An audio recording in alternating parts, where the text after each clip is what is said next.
God came from Teman, the Holy One from Mount Paran. His glory covered the heavens, and his praise filled the earth. Habakkuk 3:3. This part of Habakkuk's prayer of praise hints at the Exodus, at the time when God delivered his chosen people, Israel, from enslavement in Egypt. According to my Concordia, Teman, or Taman, means Southland. And knowing that, the first part of the verse then means that God came from the south, bringing his people out of bondage in Egypt, which is in the southern part of the Middle East. It's south of Israel, of the Promised Land. It means that he leads them in his way to where he wanted them to go.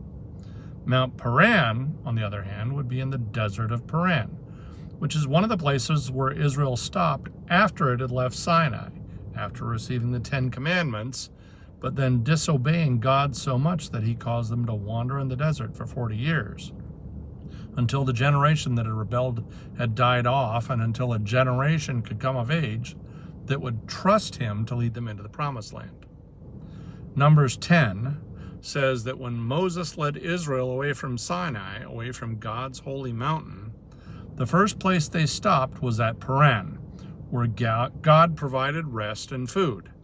It was after leaving Paran that God provided quail for the Israelites to eat, in addition to the manna that he began to provide during their journey from Egypt into Sinai.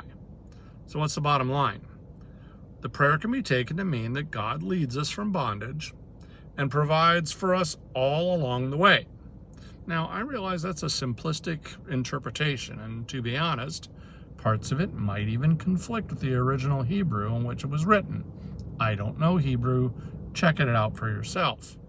But in doing so, you might also find that it doesn't, that the verse of praise actually does mean, in part, what I just said above. I find that hopeful because the second part of the verse is made possible by the first.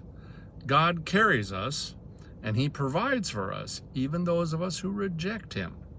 That's a kind of love we people just don't have. Any being who would do that for we the ungrateful, even the unbelieving, is magnificent in ways beyond our comprehension. We're simply incapable of offering love, provision, and grace on a global, universal, eternal scale. The best we can do just pales against it. But for God, it's simply who he is. It's what you can expect from him on any average Monday. And to think all that harkens back to the Exodus, a time of mysticism and miracles that seems otherworldly, even to those of us who accept it as fact and not mythology. To God, it's all still happening today.